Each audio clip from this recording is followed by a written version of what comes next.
has established two different routes for EEA entities that are currently passported into the UK to continue to do business here. The Temporary Permissions Regime, or TPR, which focuses on firms who want to continue to do business in the UK, and the Financial Services Contracts Regime, which is intended to facilitate an orderly runoff of existing businesses. And both of these regimes are and always were intended to be a temporary measure. So if you haven't already done so, firms should be focusing on making a decision about whether or not they want to become UK authorized in the long run, or whether they want to try and reorganize their business so as to fall outside the UK regime. And as I'm sure you're quite well aware by this stage, identifying whether or not your activities are going to be within scope of the UK regime can be complex, and particularly when you're operating solely on a cross-border basis. But for many firms, it is actually going to be worth it to undertake that analysis and try and stay outside the regime compared to complying with two separate regulatory regimes and maintaining two establishments. But I'll come on to more about that a bit later. So this slide is a helpful diagram that was published by the FCA about a year ago, which demonstrates the key differences between the TPR and the FSCR, and within the FSCR, between the two different regimes, the SRO and the CRO. I'm sorry about all of the acronyms. I'm afraid it's a hazard of this area. So to talk you through them, focusing first on the FSCR, which was established as a backstop to the TPR to mitigate contract continuity risks. It's relevant for firms which have existing contracts to service, but who do not want to write new business in the UK or to seek authorization here. And the regime provides limited permissions for firms to perform their existing contracts, but unlike the TPR, it does not allow a firm to carry out regulated activities in relation to new contracts, except where that would be necessary to service their pre-existing contracts. And so firms falling within the scope of this regime will be expected to run off, close out, or transfer their obligations which are arising from the contracts, which exceed the time limit for the FSCR, which is currently 15 years for insurance contracts and 5 years for everything else. And they're expected to wind up that business or transfer it prior to the end of the regime. Now, I've found in talking to clients that there's quite a bit of confusion about the two different FSCR regimes. So I've focused and summarized on some of the key features of the two regimes on this slide.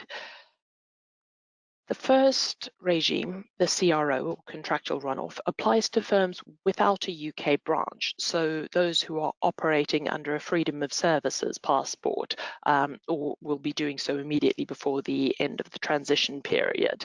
And it's firms who do not hold a top-up permission and who have not entered the TPR.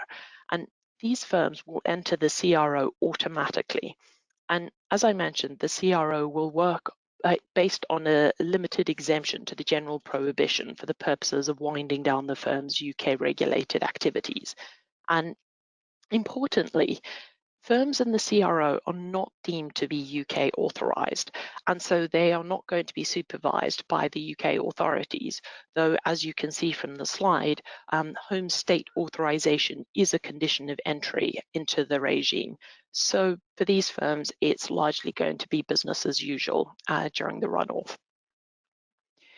By contrast to the CRO, there are multiple types of firms who can fall within the SRO. This includes firms with a UK branch, those who are operating under a freedom of establishment passport.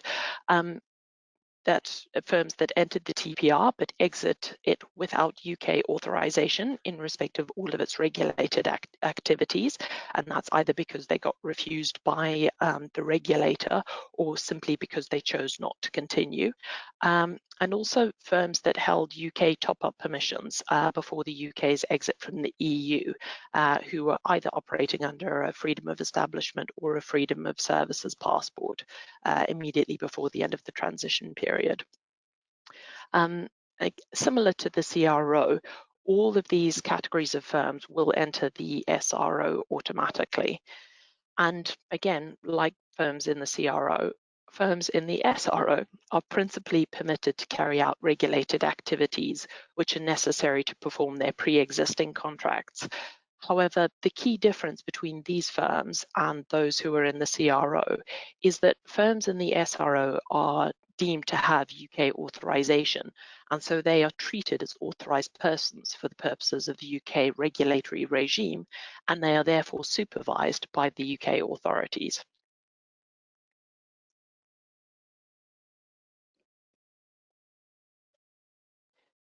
Moving on to the TPR, which I think is generally better known and understood than the FSCR, but I find it still subject to some misconceptions, primarily that it is, as I said previously, intended to be temporary. So the aim of the TPR is just to allow firms that wish to continue carrying out business in the UK in the longer term to operate here in the limited amount of time after the passporting regime ends, that it takes them to seek and obtain authorization from the UK regulators.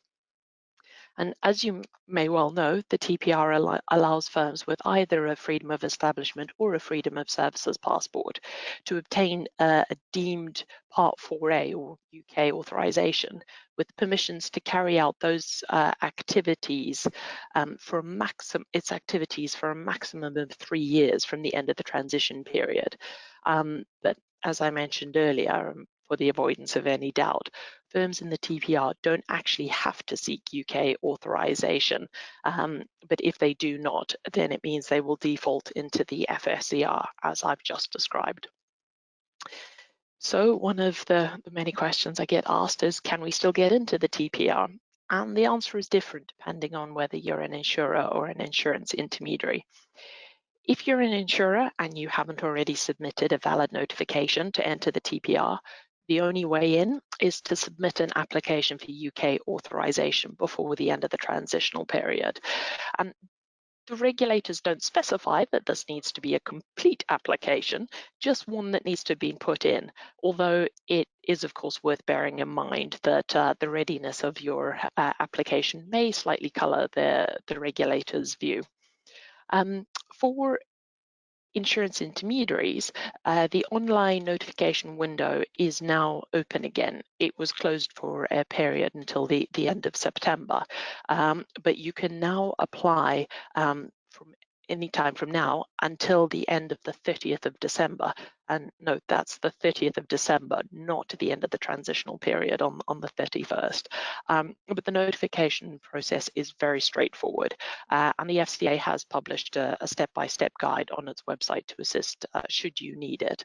But it's all done online through Connect.